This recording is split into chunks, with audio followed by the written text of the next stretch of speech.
요한계시록 강의 세 번째 시간인데요. 먼저 우리가 본문을 보기 전에 복습을 자꾸 해야 됩니다. 그래서 여러분 외우기 싫어도 오면 무조건 외워지게 돼 있어요. 할렐루야. 주입식 교육의 장점입니다.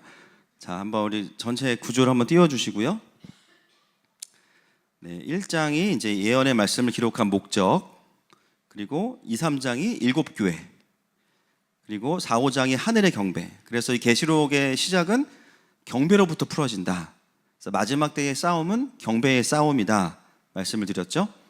그다음에 여러분 계시록에는 그 두 번의 계요가 있는데요. 6, 7장은 두루마리의 계요, 인을 떼는 거. 인을 떼는 계요인데 이거는 이제 앞으로 있을 모든 일들이 시작되는 것에 대한 계요고요. 그 다음에 8, 9장은 이제부터 그 계요가 풀어지면서 한 이레가 시작이 됩니다. 여러분 계시록의 가장 핵심은 뭐라고요? 한이레. 그 한이레가 시작되는데 한이레도 8, 9장이 계요예요. 8, 9장의 계요는 한이레의 계요입니다. 제가 이제 반복하면서 하나씩 추가할 거예요. 그래서 8, 9장을 보면 이제 나팔이, 6나팔이 쭉 불려지고 그러면서 한이레가 8장은 한이레의 전반부, 9장은 한이레의 후반부. 그래서 10장부터 13장은 그 한이레의 이야기 중에 추가된 이야기가 나오기 때문에 반복하는 것처럼 보이지만 사실은 또 한이레의 이야기입니다. 그래서 8장의 전반부는 10장, 11장과 함께 하겠죠. 10장, 11장이 8장 밑으로 들어갑니다. 그리고 12장은 정중앙, 13장은 9장과 연결되어 있습니다. 그래서 한 일에는 계요와 10장부터 13장까지 한 일의 내용이 나와 있습니다. 그리고 나면 이제 7째 나팔이 불려지면서 14장, 15장에 부활과 휴거가 있고요. 그리고 마지막 재앙이 16장부터 시작이 돼서 이제 7 대접의 심판이 부어지면서 17, 18장에 바벨론의 멸망. 바벨론이 어떻게 멸망하냐면 아마겟돈 전쟁. 그래서 하나님이 모으세요. 하나님이 모으는 사단이 미혹해서 모읍니다. 모으는 이유는 전쟁하려고 모이는데 주님이 거기 임하셔서 이제 이들을 다 심판하시죠. 그리고 뭐가 시작돼요? 천년 왕국이 시작됩니다. 그래서 20장부터 천년 왕국이 시작되고 천년 왕국 동안에는 누가 없어요?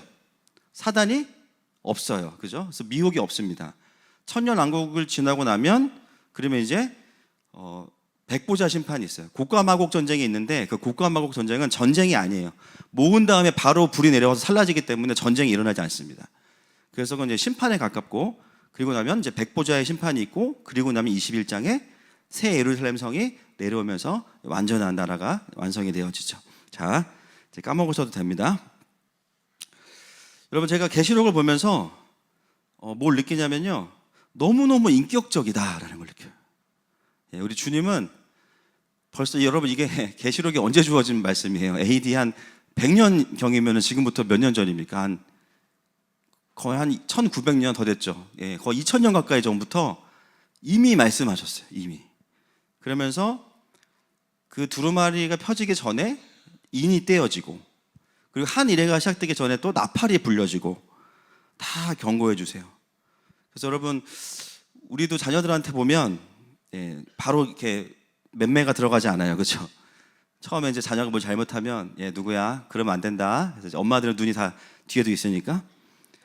근데 이제 우리는 뭐 이런 거 없어요. 부모들은. 그죠? 나팔도 3개밖에 없어. 3개 딱 그래가지고 그러면 안 돼. 첫 번째 나팔, 두 번째. 그러면 안 돼. 두 번째 나팔. 세 번째 누구야? 그러면서 바로 7 대접 딱 부어지죠. 그래서 두 부모가 두 짐승이 돼서 자녀들 이마에 이제 인을 칩니다. 근데 유대인이 아닌데 우리 자녀들이 14만 4천의 반열에 오르게 되고 여러분 계시록이 이런 거예요. 할렐루야. 이런 거예요. 그래서 정말 하나님께서는 정말 인격적으로 그날이 도적같이 임한다고 하지만 사실은 도적이 굉장히 인격적으로 와요. 대충 이때쯤에 갈게요 하고 다 알 때 와요. 초인종도 누르고 들어가서 좀 훔쳐도 되겠습니까? 다 얘기하고 막 어려운 게 아니에요. 여러분 우리가 이 큰 그림에서 이제 2장, 3장을 이제 먼저 보게 되는데 7교회를 향한 메시지입니다. 7교회. 많게는 오늘까지 해서 한 4주에 걸쳐서 4번에 걸쳐서 오늘 에베소 하나 보고 2개씩 보면 이제 4주. 그래서 이제 진도를 좀 빨리 나가려고 합니다. 일곱 교회를 제가 보니까 작년에도 한번 설교를 해가지고요. 여러분 그래도 뭐 아침마다 새롭고들 새로우시겠지만 제가 질려요. 그래가지고 너무 배경을 막 에베소는 어디에 있고 이거 안 할 겁니다. 그리고 그냥 핵심만 가지고 하기 때문에 금요일마다 이제 두 교회씩을 그냥 성큼성큼 가겠습니다. 그래서 계시록은 정말 마지막 때를 향한 그림이지만 중요한 건 뭐냐면 교회를 향한 메시지라는 사실입니다. 여러분 22장 16절 한번 읽겠습니다. 계시록 12장. 예수는 교회들을 위하여 내 사자를 보내어 이것들을 너희에게 증언하게 하였노라. 나는 다윗의 뿌리요 자손이니 곧 광명한 새벽별이라 하시더라. 계시록은 마지막 때의 아주 큰 하나님 나라의 완성이지만 이것을 우리에게 문자로 주신 이유는 이 땅에 있는 교회를 향해서 주시는 거예요.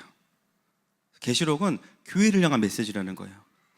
여러분 아까도 말씀드렸지만 이미 기원 후 100여 년, 100년쯤, AD 100년쯤에 계시록이 풀어졌거든요. 그러니까 사실 마지막 때의 그림은 이미 2000년 전에 주어진 겁니다. 이미. 지금 막 우리가 와 이게 아니라 이미 주어진 그림이고, 그러나 교회의 사적으로 보면 계시록이 동시에 다 풀어진 건 또 아니에요. 그죠? 결국은 이 계시록을 주셨던 하나님의 기대는 무엇일까? 교회마다 진도의 차이가 있고 부르심의 차이가 있겠지만 결국 마지막 때에 대한 정렬이 되려면 계시록까지 와야 됩니다. 계시록이 풀어지는 교회들이 결국은 마지막 때에 정렬되게 돼 있어요. 근데 정말 많은 성도분들이 사실 계시록을 들을 기회도 별로 없고 또 개인적으로 말씀을 통독하다가 이제 계시록은 둘째치고 그죠? 레위기에서 끝납니다. 그죠? 몇 규빗 벌써 거기서 말라기가 있다는 것도 몰라요. 그죠? 계시록까지 오기는 더더군다나 어려운 일인데 그래서 저희가 이제 그냥 계시록부터 하는 겁니다. 그래서 보면 저희 교회도 그동안 이게 갑자기 계시록이 풀어지는 게 아니라 그동안 교회가 쭉 왔던 영적인 어떤 빌드업이 있었습니다. 킹덤에 대한 관점, 또 경배에 대한 부분들, 또 매해마다 하나님께서 우리 공동체와 우리를 인도하셨던 말씀이 있어요. 작년에는 여호수아와 사도행전. 그리고 이제는 계시록을 통해서 정말 마지막에 정렬 포인트까지 딱 와 있는데요. 아마 한 20주에서 25주 정도, 그러니까 아마 내년 한 겨울 정도까지는 이제 계시록을 볼 텐데 정말 그때 마칠 쯤에는 우리 모든 성도들이 더 정렬되어 있을 것입니다. 그래서 무슨 말을 하는 거냐? 금요 집회 빠지지 마시라고요. 오늘 제가 되게 감동적인 게 있었는데 저희 교회에 나오는 한 청년이 몸이 되게 불편한 청년, 태어나면서부터 몸이 불편해요. 이 친구의 고민은 뭐냐면 내 아픔을 좀 이해해 줄 공동체를 찾는 게 이제 마음에 항상 그 마음이 있었어요. 왜냐면 좀 일반적인 삶이 아니고 좀 다르기 때문에. 이 친구의 마음속에 또 어떤 마음이 있냐면 희한해요. 마지막 때에 대한 또 그 깨어있는 마음이 있는 거예요. 이 친구가 최근에 이제 저랑 카톡을 하면서 형제인데 마음을 좀 다시 바꾼 게 뭐냐면 이제는 나의 연약함을 받아줄 공동체가 아니라 그런 나를 창조하시고 그런 나를 향해 선한 계획을 가지고 계시고 나만 할 수 있는 거를 바라봐 주시고 그거를 볼 수 있는 공동체와 함께 마지막 때를 가야겠다. 그래서 지금 배달 알바를 하고 있는데 알바하면서 듣고 있어요. 설교를. 누구야 축복한다. 그래서 끝나고 바로 카톡으로 받은 은혜를 저한테 보내라고 했어요. 위험하지 않게. 여러분 금요 집회에 빠지지 않으시기를 축복합니다. 자, 7교회를 한번 띄워 주십시오. 자, 7교회는 소아시아, 지금 터키의 이즈미르 지역에 다 이제 모여 있는 교회들입니다. 반모섬에서부터 쭉 보시면요, 보이시죠? 그래서 앞 글자만 에서 버두사 빌라 이렇게 외우시면 돼요. 시작. 에서 버두사 빌라. 끝났어요. 7교회. 에서 버두사 빌라 이렇게 7자 모양으로 7교회 그리시면 됩니다. 그래서 에베소 교회가 이제 가장 먼저 나온 이유는 가장 가깝고 반모섬에서, 그리고 이 소아시아 지역의 킹덤 처치로서 이제 굉장히 중요한 교회가 에베소 교회였습니다. 다시 한번 띄워주세요. 사진 제가 올려드릴게요. 이따가 괜찮습니다. 저 찍으시는 거예요? 어떻게? 그래서 하여튼 이따 띄워드릴게요. 그래서 이 7교회를 바라볼 때 이제 에베소 교회가 시작이 되는 거예요. 근데 이 7교회를 향한 메시지는 보면 되게 일정한 패턴으로 메시지가 나옵니다. 일정한 패턴으로. 그래서 그 패턴들을 먼저 설명을 드려야 일곱 교회를 향한 메시지가 이게 이런 뜻이구나라는 것이 더 이제 풀어지실 수 있어요. 첫 번째로 교회들을 향해서 이제 말씀하실 때 첫 번째가 뭐냐면 예수님이 누구신지를 소개합니다. 예수님이 누구신지. 근데 이 예수님의 모습은 이미 계시록 1장에서 사도 요한이 봤던 그 예수님의 모습 중에 한 부분을 일곱 교회가 한 부분씩 보게 돼요. 근데 그 모습이 왜 중요하냐? 그 교회가 지금 봐야 될 예수님의 영광이 그 부분인 거예요. 그냥 그 중에 하나를 설명하는 게 아니라 지금 이 교회가 자신의 교회 상황에 맞게 만나야 될 예수님의 모습이 그 1장에 나와 있는 모습 중에 한 부분인 겁니다. 여러분, 우리가 같은 하나님을 섬기는데요, 각자가 삶에서 다 똑같은 하나님을 경험하고 있는 게 아니에요. 각자가 경험하는 하나님이 다릅니다. 그러면 다른 하나님입니까? 그렇지 않아요. 그죠? 동일한 하나님이신데 그 하나님이 여러 가지 성품과 일하심 중에서 지금 나의 삶에 일하시는 하나님이 유니크하신 거죠. 그리고 각자에게 원하시는 하나님의 말씀 포인트가 다 다릅니다. 그래서 우리가 목장에서 되게 감사하고 풍성한 것 중에 하나가 뭐냐면요, 한 하나님이고 한 설교를 들었는데 적용이 너무 풍성해. 적용이 너무 다르고 각자의 삶에 어떻게 이렇게 한 메시지 안에서 하나님은 모두에게 말씀하실 수 있지? 하나님은 양궁의 달인이십니다. 할렐루야. 설교가 시작되면 하늘에서 표적을 향해서 화살이 내려와요. 그래서 어떻게 이렇게 하나님 우리에게 말씀하실 수 있을까? 그러면서 물론 동일한 하나님을 경험하면서 갖게 되는 확증도 있고요. 그러나 또 다른 하나님을 만나면서 풍성해지는 것도 있어요. 물론 열받는 것도 있죠. 난 재정이 너무 어려운데 하나님이 이 집사님한테 너무 부어주셔가지고 짜증나고 막 지금 부부싸움 지금 인을 찍어 말아 이러고 있는데 지금 부부 사이 너무 좋고 막 회복되고 막 그럼 짜증나는 게 있지만 여러분 걱정하지 마세요. 우리 주님은 공평하십니다. 조금만 기다려 보시면 돼요. 각자의 훈련 포인트가 다른 거예요. 그래서 함께 한 하나님이지만 그 하나님을 중심으로 공동체가 모였을 때 정말 풍성한 그 하나님의 어떤 성품과 또 모습들을 우리가 보게 됩니다. 그래서 이제 우리가 이 일곱 교회에 나타나시는 예수님의 모습을 보면서 그 예수님의 모습이 어떤 메시지를 주는지를 들어야 됩니다. 그게 이제 중요하고요. 그 다음으로는 교회마다 그 마지막에 어떤 메시지가 있냐면요, 이기는 자에게 주시는 축복과 영광의 말씀이 있어요. 이게 핵심입니다. 여러분, 일곱 교회를 향한 그 예수님의 코칭과 도전은 결국은 이거예요. 교회들이 이 땅에서 완벽하진 않지만 이기는 교회가 되게 하는 겁니다. 전진하는 교회가 되게 하는 거예요. 여러분, 전에도 말씀드렸지만 완전한 교회는 새 예루살렘 성이 임할 때 완성이 됩니다. 이 땅에서 완전한 교회는 없어요. 그러나 그럼에도 불구하고 하나님께서 우리를 계속 이기는 교회로 데려가시는 이유가 있습니다. 계시록 21장 7절입니다. 시작.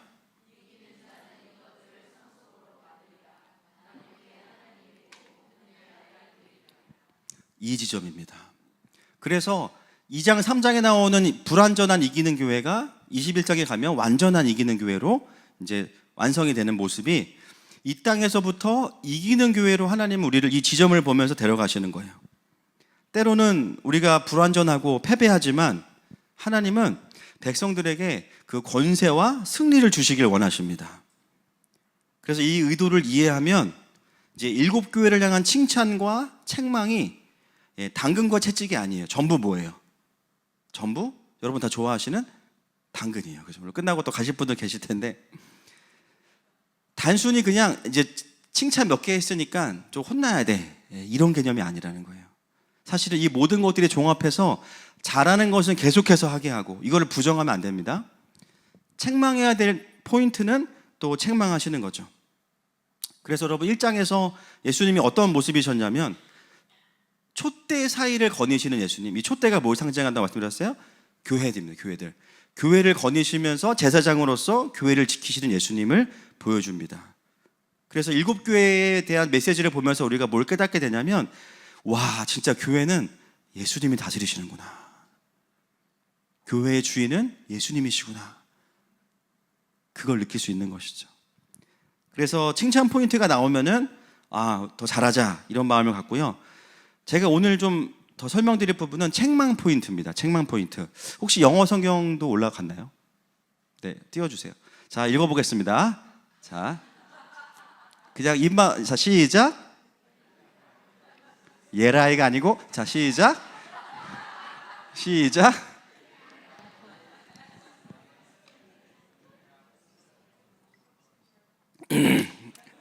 아멘. 자, 저기 보면요.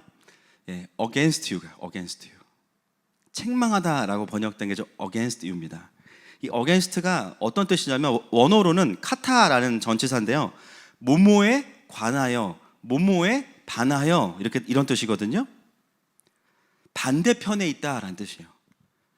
여러분, 책망하다라고 번역하는 것과 네가 다 잘했는데 이 부분은 너와 내가 반대편에 있다 이렇게 말씀하시는 거예요.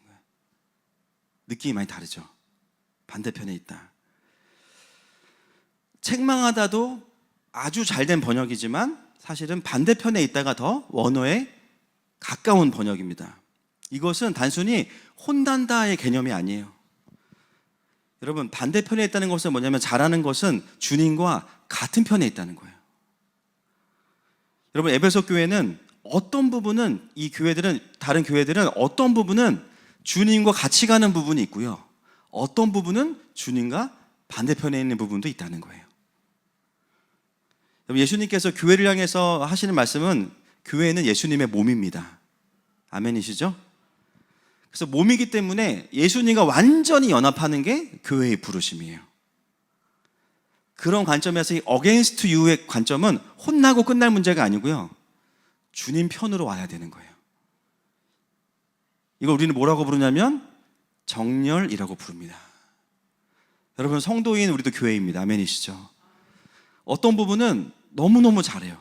주님과 한 편이 되어서 가요. 어떤 부분은 against you예요. 주님 반대편에 있어요. 주님 말씀하시는 거예요.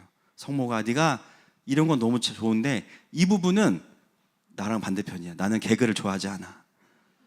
네가 설교할 때 개그할 때마다 내가 다 민망해. 이런 거 하지 마. against you, against you. 그죠? 감사합니다. 여러분, 교회가 승리하는 비결은요, 다른 거 없어요. 예수님 편에 서면 돼요. 지는 비결, 반대편에 서면 돼요.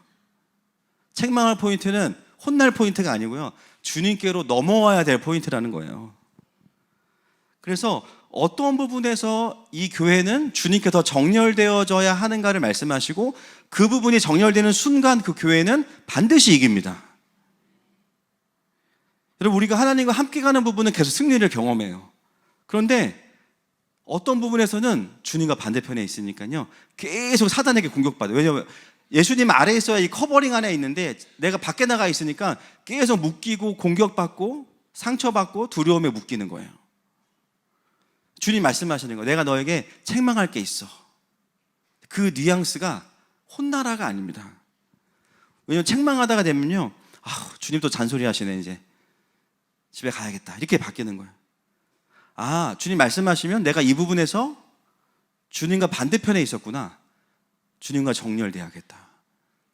예수님과 연합해야겠다. 이렇게 이제 받아들일 수 있게 되는 거죠. 여러분, 오늘 이 정렬의 은혜가 있을 것입니다. 그리고 나면 교회들에게 이제 이기는 자에 대한 축복을 말씀하시는데요. 이기는 자에 대한 축복은 또 뭐와 연결되어 있냐면 계시록 21장 이후에 나오는 새 예루살렘 성과 연결되어 있어요. 그래서 계시록은 항상 이렇게 전체를 통해서 그 부분을 조망하면 되겠습니다. 그래서 완전히 이긴 교회의 모습과 축복을 이 지상에 있는 교회에게 하나님은 계속해서 보여주시고 영광으로 부어주시는 겁니다. 그리고 나면 뭐라 그러냐, 성령이 교회들에게 하시는 말씀을 들을지어다, 이렇게 이야기해요. 한 교회에다가 말씀하셨는데요, 성령이 교회들에게 하시는 말씀을 들을지어다. 그 뭐냐면 그 교회 하나만의 문제가 아니라 그런 교회들을 향하여서 주님께서 말씀하시는 겁니다. 여러분, 어떤 분들은 성령의 음성을 듣는다고 하면 이단이라 그래요. 주님과 어게인스트 유 되어 계신 분들이에요. 성경에 써 있잖아요. 성령이 교회들에게 하시는 말씀을 들을지어다 못 듣는 게 어게인스트 유입니다. 여러분, 마지막 때의 교회는 성령님께 민감해야 되는 줄 믿습니다. 그것은 예수님과 별개가 아니에요. 말씀과 별개가 아니에요. 다 같은 것입니다. 성령님은 예수님의 영이십니다. 그래서 마지막 때는요, 복음주의, 은사주의 나눌 필요가 없어요. 저희 교회는 뭐라고요? 따릅시다. 하나님의 나라, 킹덤이에요. 킹덤은 신학이 아니에요. 그냥 성경 자체, 그리고 하나님의 나라 그 자체입니다. 그래서 마지막 때의 교회는 성령께 민감한 교회인 줄 믿습니다.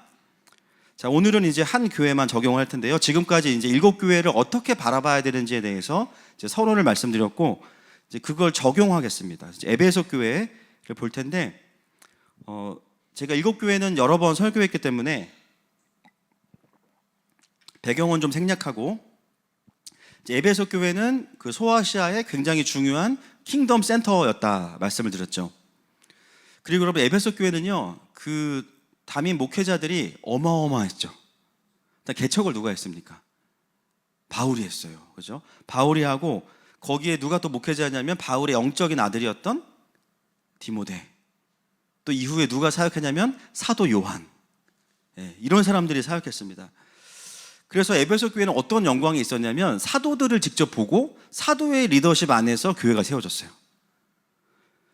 그리고 그 외에도 브리스길라와 아굴라, 그리고 성경을 잘 가르쳤던 누굴까요?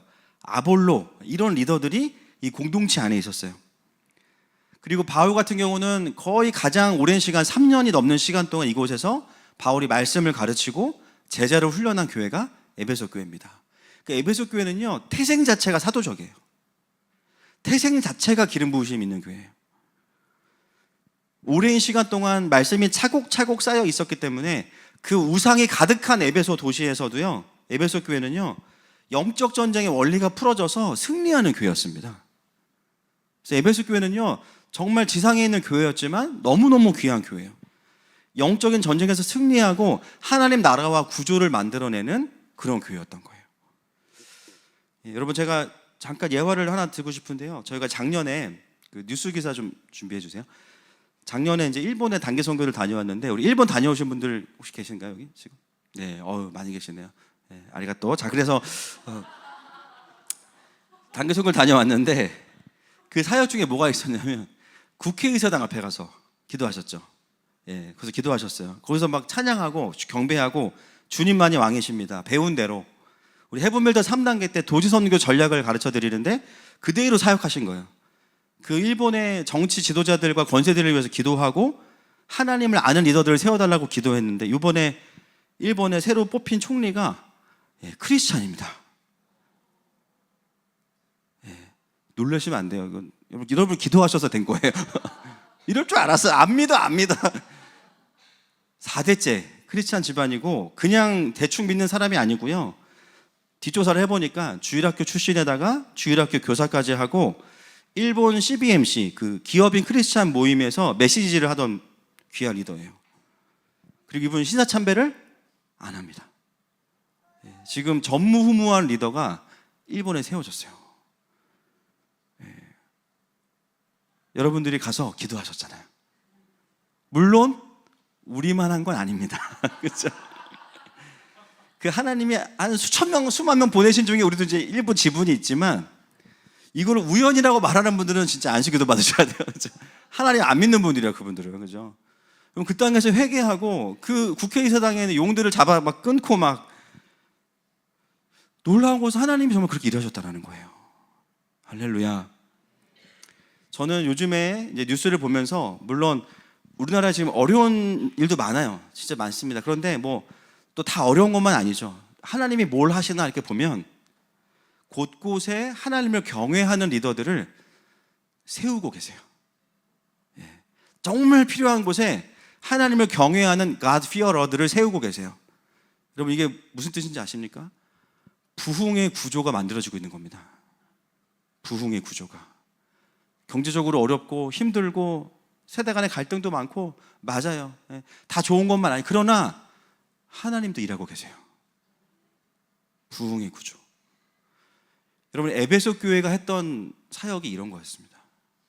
그 우상이 가득하고 수많은 그 로마를 숭배했던 그곳에서 하나님 나라 리더들을 만들고 하늘의 싸움을 싸우면서 그 도시에 하나님의 나라가 오게 하는 너무너무 귀한 사역을 한 교회가 에베소 교회였던 거예요. 자, 그 에베소 교회를 향해서 예수님께서 자신을 뭐라고 소개하시는지를 보겠습니다. 2장 1절 말씀 시작. 에베소 교회 사자에게 편지하라. 오른손에 있는 7뼈를 붙잡고 7 금초대 사이를 거니시는 이가 이르시되. 자, 여기 소개되는 예수님은 오른손에 7뼈를 붙잡고 계시고 또 7 금초대 사이를 거니시는 분이라고 했습니다. 이미 이것은 1장에 다 나와 있습니다. 자, 7별은 무엇이냐면 7 교회의 메신저들입니다. 메신저들. 말씀을 전하는 사람들이에요. 그리고 7 금초대는 뭘 상징하냐? 하나님의 임재를 상징합니다. 여러분, 이건 뭘 의미하냐면요, 하나님께서 교회를 지키시는데 임재가 있는데요, 무엇으로 그 교회를 지키시냐? 하나님의 통치는 하나님의 말씀이라는 거예요. 7명의 목회자가 중요하다가 아니라 하나님의 말씀이 풀어지는 교회에 하나님의 임재가 있다는 거예요. 진리가 선포되는 곳에 하나님의 God's will, 하나님의 뜻이 선포되는 곳에 하나님의 통치가 임하고 하나님의 거기에 영광을 비추신다는 겁니다. 여러분, 마지막 때 하나님께서 지키시는 교회는 어떤 교회냐? 하나님의 뜻과 마음이 풀어지는 교회입니다. 그래서 우리가 예배 전에도 기도하고 모일 때마다 기도하는 게, 하나님, 우리 교회에 하나님의 뜻이 풀어지게 해주세요. 이 강단을 축복해 주세요. 이 강단의 축복은 다른 게 아니에요. 하나님의 뜻이 풀어지는 거예요. 열방이 풀어지는 겁니다. 마지막 때 예수님 어떤 분이시냐면요, 깨어있는 그분의 몸된 교회들에 직접 메시지를 주신다는 거예요. 그래서 모든 담임 목사들과 모든 메시저들은 다 뭐예요? 예수님의 바지사장이 돼야 되는 거예요. 자기 하고 싶은 말, 세상 철학, 성공하는 법, 이런 거 하지 말고 진짜 하나님의 말씀이 무엇인지를 연구하고 예수님이 가르쳐 주시는 그 메시지대로 선포할 때 그 교회에는 임재가 떠나지 않는 것입니다. 자, 2절과 3절 같이 읽겠습니다. 시작.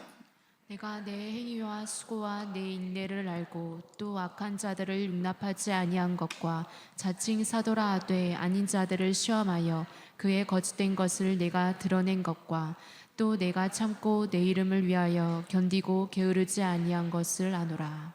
아멘. 이번에 하나님께서 이제 에베소 교회에 칭찬을 하시는데요, 칭찬하는 내용을 보면 내 행위와 수고와 인내를 알고, 에베소 교회가 얼마나 수고하고 또 오래 참는 교회인지를 칭찬하셨고요. 그 다음에 악한 자들을 용납하지 아니했는데, 이 악한 자가 누구냐? 그 뒤에 나오죠. 자칭 사도라 하되 아닌 자들을 시험하여 그의 거짓된 것을 드러냈다, 이렇게 나옵니다. 자칭 사도라는 사람들이 그 시대 가운데 있었어요. 여러분, 사도 요한이 있었던 시대에 사도는 지금 누구밖에 없냐면 사실은 요한밖에 없어요. 다 이제 순교했잖아요. 마지막까지 남은 사도가 요한밖에 없습니다.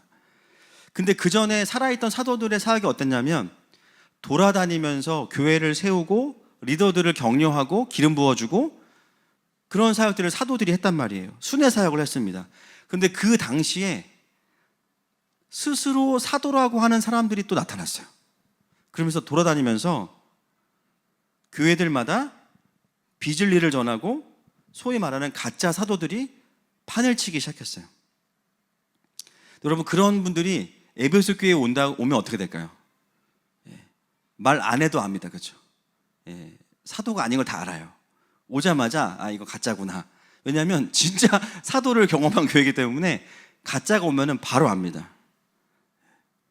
그러면서 제가 이제 오늘 설명드릴 부분은 뭐냐면 사도 바울은 이미 진짜 사도는 이런 자들이다라고 이미 설명을 다 해놨어요. 고린도 후서 12장 12절 보겠습니다. 시작. 사도의 표가 된 것은 내가 너희 가운데서 모든 참음과 표적과 기사와 능력을 행한 것이라. 여기 보면 진짜 사도는 어떤 자인가가 나와 있습니다. 첫 번째가 뭡니까? 모든 참음이에요. 능력이 먼저가 아니에요. 진짜 사도의 첫 번째 특징은 참음이 이 참음은요 고통을 참는 게 아니라 막 못에 참아야지 이게 아니라 영혼들을 기다려주는 참음이에요. 사도의 특징. 그걸 우리가 뭐라고 부르냐면 영적인 아비라고 부릅니다. 사도는 능력 행함이 먼저가 아니에요. 아비됨이 먼저예요. 꼭 사도가 아니어도, 그죠? 교회가 영혼들이 출산하고 리더가 세워지려면 반드시 어떤 리더가 있어야 되냐면요, 영적인 아비가 있어야 돼요. 제가 그 스승과 아비의 차이를 많이 설명드렸죠. 기본적으로 이 사도적인 리더십들은 아비의 리더십이기 때문에 제자들과 영혼들을 성숙하도록 기다려주고 오랫동안 품고 갈 수 있는 사람들입니다. 근데 그거는 노력으로 나오는 게 아니에요. 자, 오늘부터 내가 사도로 임명받았으니까 참아야지 이게 아니라는 거예요. 존재. 여러분, 부모가 자녀를 품는 것은 물론 노력도 있지만 사실은 더 근본적으로 뭡니까? 본능입니다. 본능이에요. 물론 나팔이 3개밖에 없지만 어쨌든 참잖아, 3번, 그죠?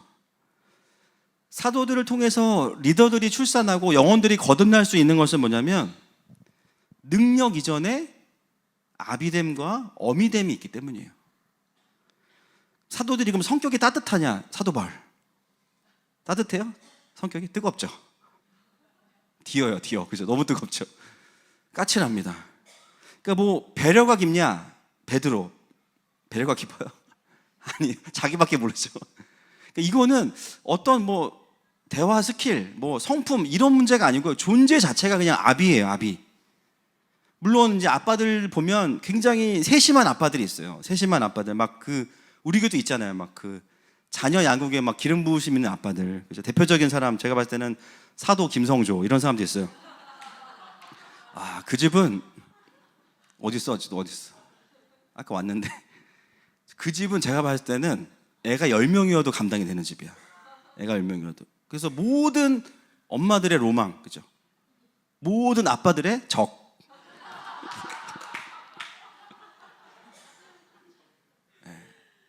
왜 그런 분들 한 명씩 보내시는지 모르겠어요.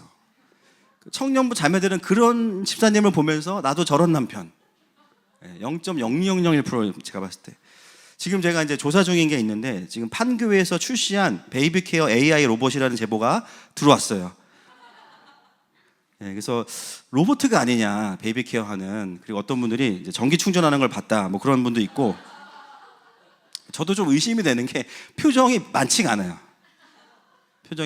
근데 AI가 로봇이 예배를 드리네, 좀 이상합니다.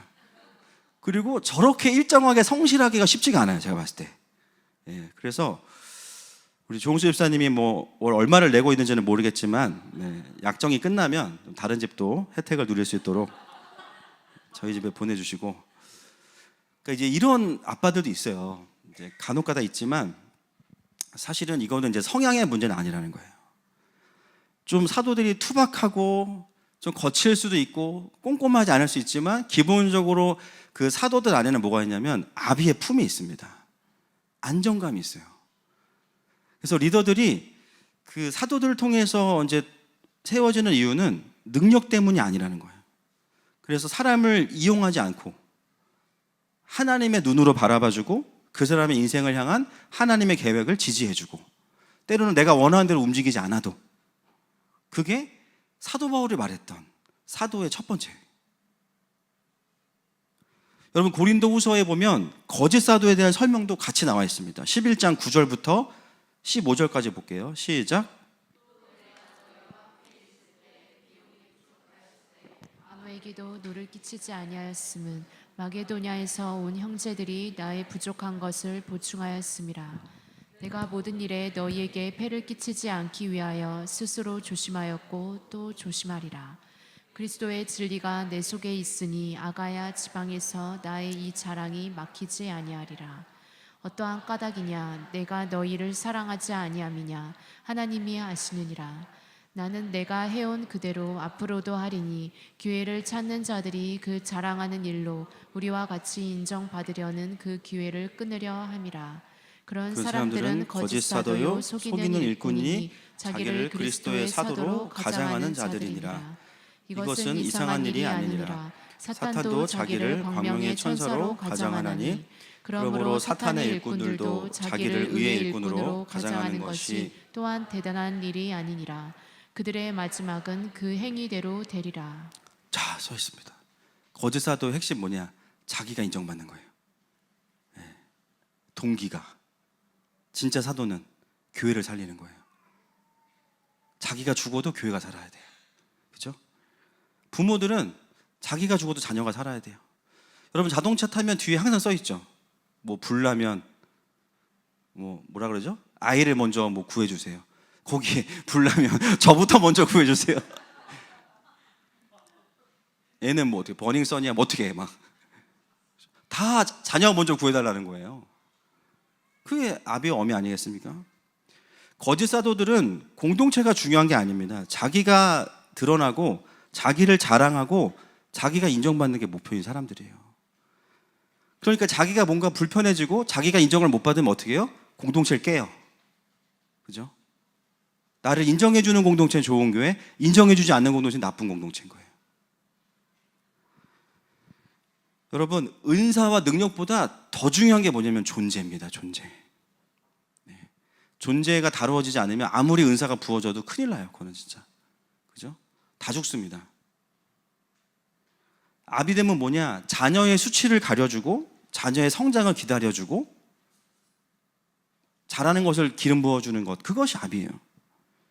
그래서 사도적인 리더의 가장 큰 기준점 뭐냐? 이 사람이 아비냐라는 거죠. 그것은 나이가 많고 적음의 문제가 아닙니다.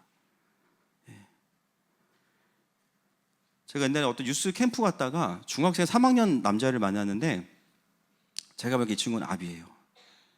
제가 설교 그날 잘 못했어. 그래가지고 경상도인가 어딘가 갔는데 옆에서 밥 먹고 있길래 야 목사님이 설교 잘 못했지? 그때 그 중3 남자애가 아 괜찮아요. 다음에 잘하실 거잖아요. 저는 은혜 받았어요. 근데 마음이 막 풀어져. 아빠 막 그러고 싶어. 중3인데 야 이놈은 아빌세. 아 목사님도 얼마나 힘드시겠어요. 야 그 아비됨에서 리더들이 세워지는 거예요.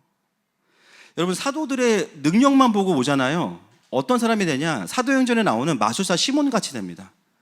이거 얼마면 이 능력 살 수 있어요? 나 이거 빨리 배워가지고 내 걸로 만들고 싶어. 그 사람은 성장을 할 수가 없어 절대로. 거기서는요 은사도 잘 전달이 안 될 거예요.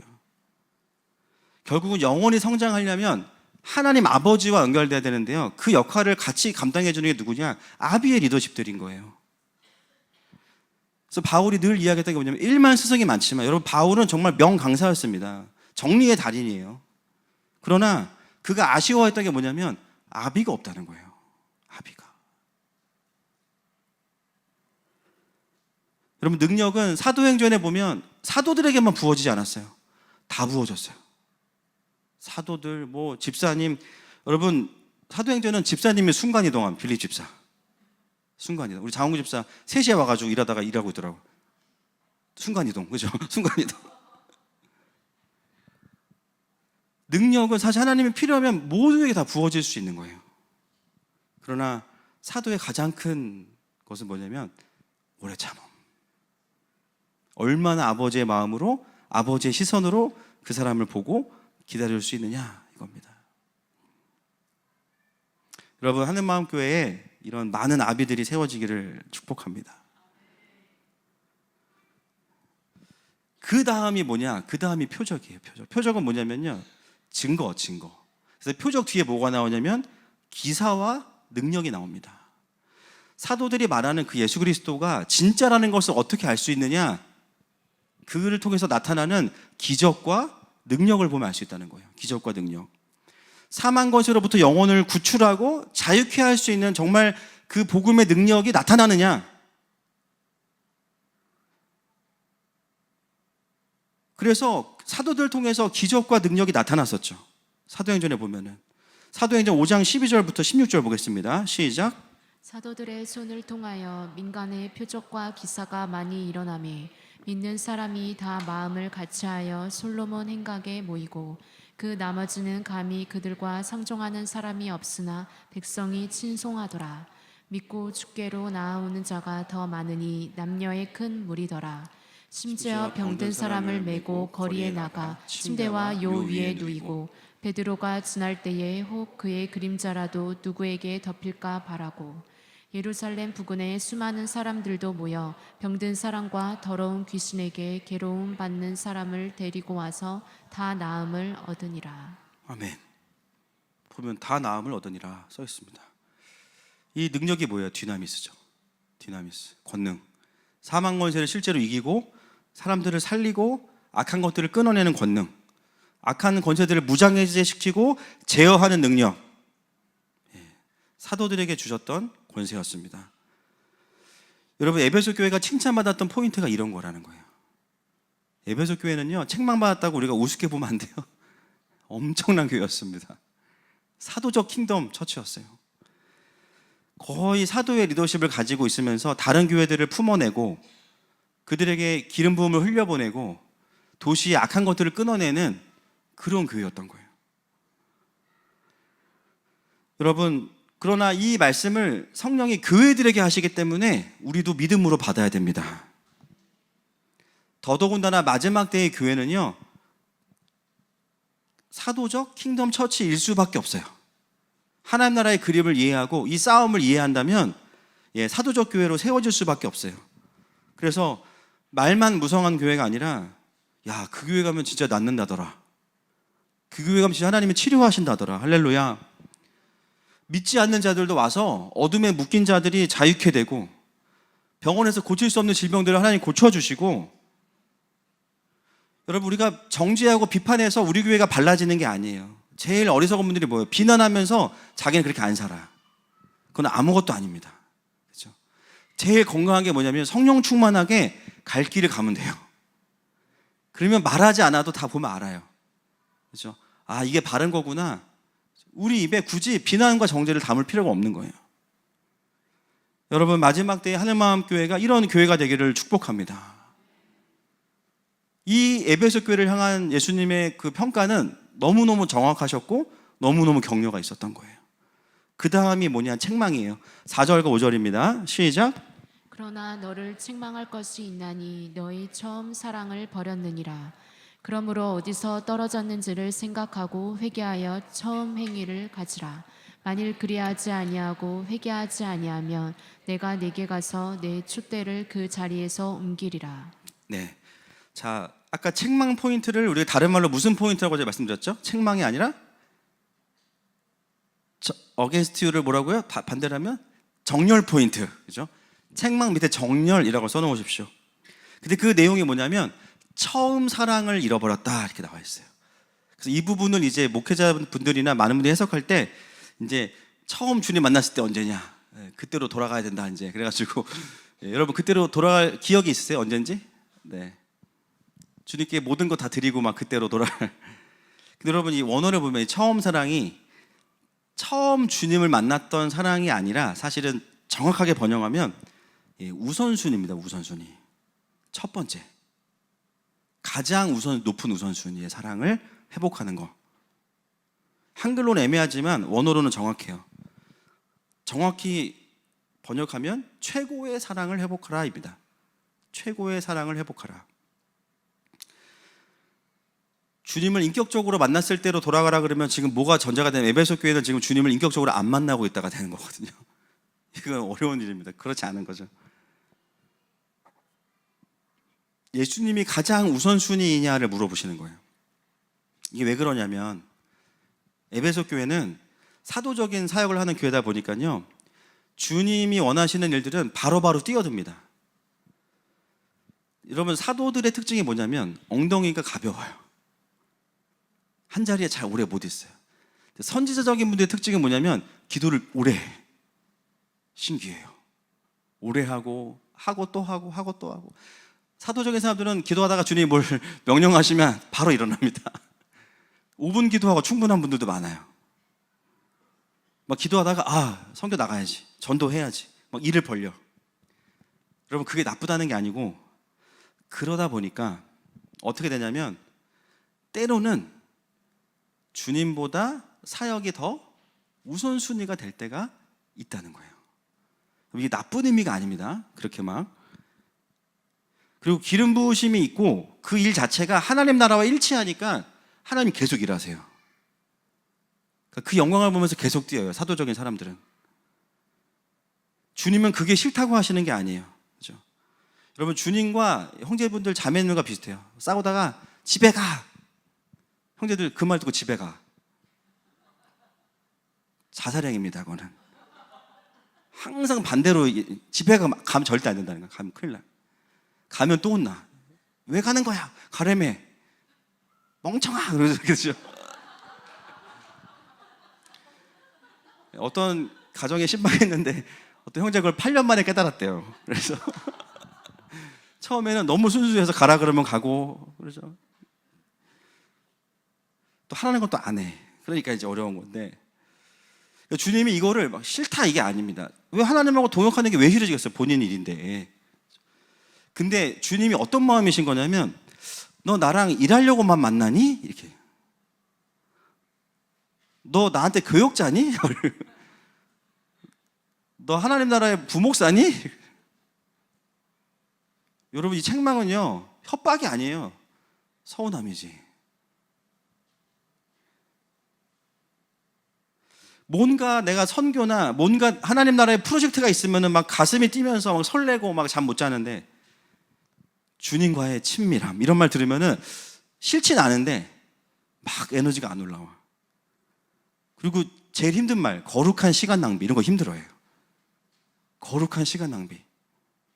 주님과 계속 가만히 있기. 쉽지 않다. 그죠? 여러분, 에베소 교회는 지금 뭘 잘못하고 있는 게 아닙니다. 잘하고 있어요. 그러나 주님 뭘 물어보시냐면, 너에게 최고의 우선순위가 뭐냐 이거예요. 최고의 우선순위. 그래서 본인들의 성향이 사도적이신 분들, 잘 와닿지 않으세요? 오지랖 넓으신 분들, 앉으면 김집사 박집사 뭐 하고 있지? 카톡 안 왔나? 지난주 괜찮나? 다 하나님 주신 마음들 맞아요. 주일학교 아이들 떠오르고 이런 분들, 앉으면 하나님 볼 시간이 별로 없는 분들이 있어요. 여러분, 잘못하고 있는 게 절대 아니에요. 주님이 근데 그걸 서운해 하신다는 거예요.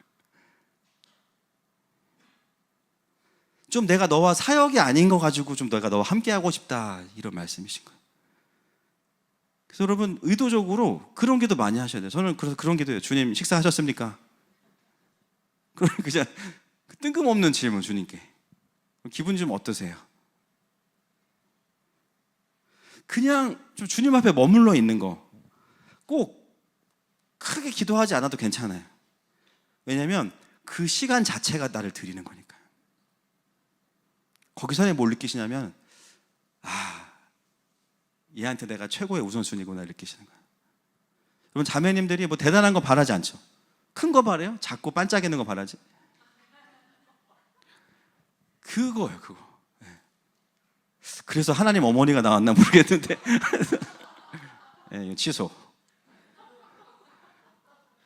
그러니까 주님 원하시는 게 참, 주님 어떨 때면 굉장히 막 스트롱하시고 막 광대하시고 막, 근데 어떨 때면 관계적인 면에서는 굉장히 우리의 작은 마음을 원하시는데, 그 마음 한 끝이 우선순위를 왔다 갔다 하는 거죠. 우선순위를. 여러분, 교회가 너무 빨리 부흥해도 사역이 많아지면서 우선순위가 바뀔 수 있어요. 그 사역 하나님이 도와주시는 게 맞아요. 뭐 사역의 우상이다 그런 말 성립하지 않습니다, 거기서. 그러나 주님이 원하시는 건 뭐냐면, 언제나 우리가 먼저 우선순위가 되기를 원하시는 거예요. 근데 그게 어느 정도로 중요한 문제냐? 촛대를 옮길 정도로. 촛대를 옮긴다는 게 뭐냐면 임재가 떠날 정도의 중요한 문제라는 거예요. 그러면 이거는 결코 작은 문제가 아닙니다.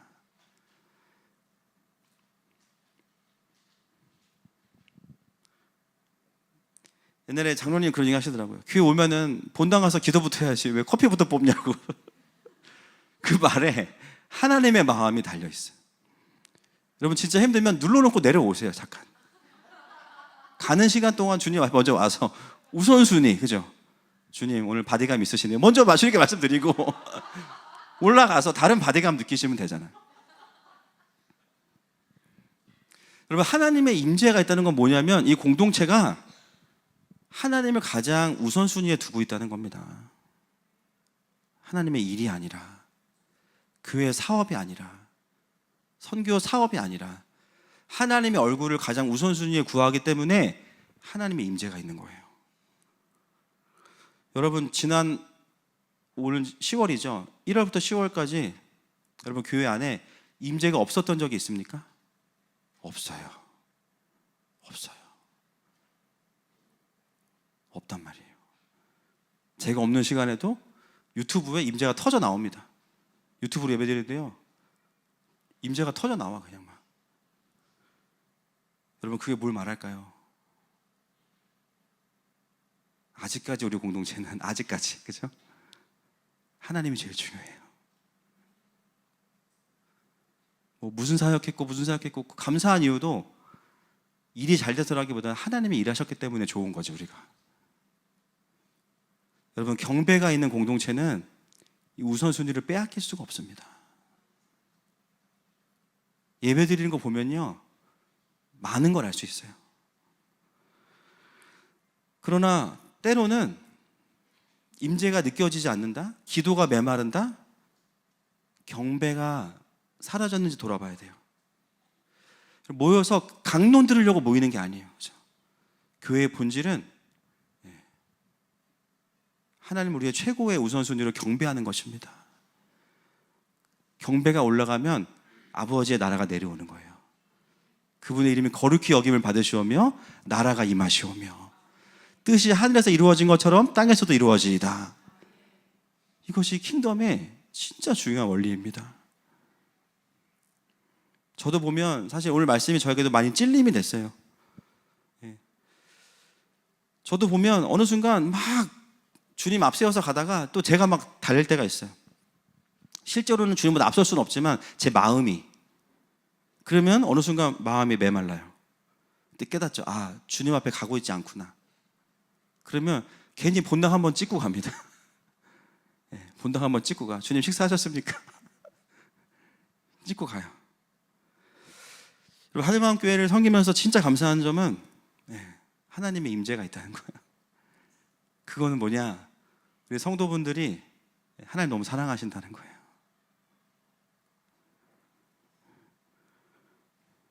여러분, 하나님은 마지막 때에 사역을 엑설런트하게 잘할 교회를 찾으시는 게 아닙니다.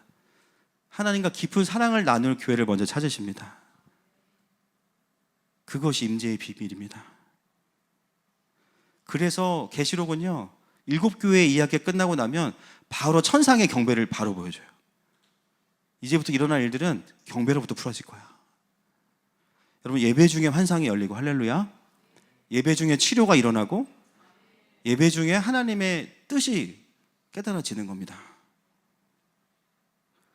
여러분, 때로는 사역이 우리가 원하는 만큼 잘 안 될 수도 있어요. 또 우리가 알지 못하는 핍박이 올 수도 있어요. 그때도 우리가 하나님을 최고의 우선순위로 사랑해야 됩니다. 그게 안 되면 지는 거예요. 그래서 오늘 주님이 에베소 교회를 너무 든든하게 여기시지만 엄청 세게 말씀하시는 게, 너네 이러다가 촛대 옮긴다 얘기하시는 게 협박성이 아니고요, 그만큼 중요하다 그 얘기입니다. 여러분, 오늘 우리 교회와 또 우리 각자의 우선순위가 더 하나님께로 굳혀지기를 축복합니다. 자, 7절 말씀 보겠습니다. 시작. 귀 있는 자는 성령이 교회들에게 하시는 말씀을 들을지어다. 이기는 그에게는 내가 하나님의 낙원에 있는 생명나무의 열매를 주어 먹게 하리라. 이기는 자에게 주시는 축복이 뭐냐면, 에베소 교회는 낙원에 있는 생명나무의 열매를 주어 먹게 하신다 말씀하십니다. 여러분, 이 낙원에 있는 생명나무의 열매, 이것은 무엇을 의미하냐면 영원한 생명과 또 영원한 기쁨을 상징합니다. 여러분, 이 나무가 원래 어디 있었죠? 맞아요, 에덴 동산에 있었어요. 그죠? 근데 아담과 하와가 범죄하고 쫓겨난 다음에 이 생명나무가 어떻게 됩니까? 천사들이 화염검으로 지키게 돼요. 한번 찾아볼까요? 3장 22절, 24절 창세기 시작. 여호와 하나님이 이르시되 보라, 이 사람이 선악을 아는 일에 우리 중 하나같이 되었으니 그가 그의 손을 들어 생명나무 열매도 따먹고 영생할까 하노라 하시고, 이같이 하나님이 그 사람을 쫓아내시고 에덴 동산 동쪽에 그룹들과 두루 도는 불칼을 두어 생명나무의 길을 지키게 하시니라. 창세기 3장에서 생명나무의 길이 막혔어요. 생명나무 우리가 이제 접근할 수 없어요. 왜냐하면 이걸 먹고 영생할까 봐. 근데 이 생명나무가 다시 언제 등장하냐? 계시록 22장 2절이죠. 시작. 길 가운데로 흐르더라. 강 좌우에 생명나무가 있어 12가지 열매를 맺되 달마다 그 열매를 맺고 그 나무 잎사귀들은 만국을 치료하기 위하여 있더라. 아멘. 그래서 계시록의 마지막은 창세기로 돌아갑니다. 연결됩니다. 예, 이게 연결돼요. 모티브가 똑같아요. 동산이 나오고, 그렇죠? 나무와, 그렇죠? 이 생명나무는 만국을 치료하는 잎사귀를 가지고 있어요. 그래서 잎사귀가 이러면 열매는 영생이겠죠. 천국에는 질병과 사망이 없다는 것입니다. 결국 에베소 교회가 가는 이 여정은 뭐냐면 이기는 자에게 주시는 축복, 생명나무를 주어 먹게 하겠다. 이것은 뭐냐면 영원한 생명으로 가는 그 길 가운데 너희가 계속 전진하게 될 거야. 그 말씀이에요. 그럼 영원한 생명을 죽어야만 아는 게 아닙니다. 여러분, 이 땅에서 우리가 이미 누리고 있어요. 할렐루야. 아멘이시죠? 놀라운 게 뭐냐면요, 이 땅을 살아가는 예배를 드릴 때마다 영생이 느껴져. 그 영원한 생명이 믿어지고 느껴져요. 이미 우리가 그 선상에 있는 겁니다. 할렐루야. 생명을 누리면서 결국은 그 영원한 생명으로 가는 지점 가운데 너네들이 계속해서 가게 될 거야. 그러니까 이 땅에서 조금 질병에 있고 좀 아프고 조금 이런 게 사실은 크게 문제가 되진 않아요. 불편하긴 하지만. 왜요? 영원한 생명을 보면서 가고 있기 때문에. 여러분, 우리가 왜 계시록을 알아야 되고 왜 영적인 전쟁을 알아야 될까요? 우리가 구원을 받았고 구원을 이루어가는 여정 속에서 이 2024년의 마지막 때를 살고 있기 때문이에요. 아, 나는 막 마지막 때가 싫어. 막 영적인 전쟁 하고 싶지 않아. 막, 그죠? 그래서 교회를 떠나야지. 하느님과 함께 떠나면 이런 얘기 안 하겠지. 이미 들었잖아요. 이럴 때 쓰는 말이 뭐예요? 잠언에 나와 있는 낙장불입. 할렐루야. 여러분, 교회를 바꾼다고 상황이 바뀌진 않습니다. 교회를 바꾼다고 해서 하나님 나라가 축소되는 게 아니에요. 아멘이시죠? 네. 하나님이 세상을 이미 그렇게 경영하고 계시고 통치하고 계신다는 거예요. 그래서 우리에게 길은 하나밖에 없어요. 정렬되고 이기는 겁니다. 그거 외엔 다른 길은 없습니다. 이 시간에 같이 좀 기도하기 원합니다. 오늘 에베소 교회를 향해서 그 정말 사도적 교회를 향해서 주님께서 주시는 메시지인데요, 우리 교회와 또 우리 각자에게 주시는 메시지라고 믿습니다. 교회들은 성령이 교회들에게 하시는 말씀을 들어야 됩니다. 종교의 영에 묶여 있으면 절대 안 돼요. 나 기도했어, 말씀 봤어, 봉사했어, 내용은 없어. 종교의 영이에요. 종교의 영. 하나님과의 관계를 종교 행위로 대체하게 하는 거. 성령이 하시는 말씀을 들으면 내 영이 깨닫게 되어 있고요, 영이 살아나게 되어 있고요, 영이 영생을 누리게 되어 있습니다. 여러분, 우리도 교회입니다. 아멘이시죠?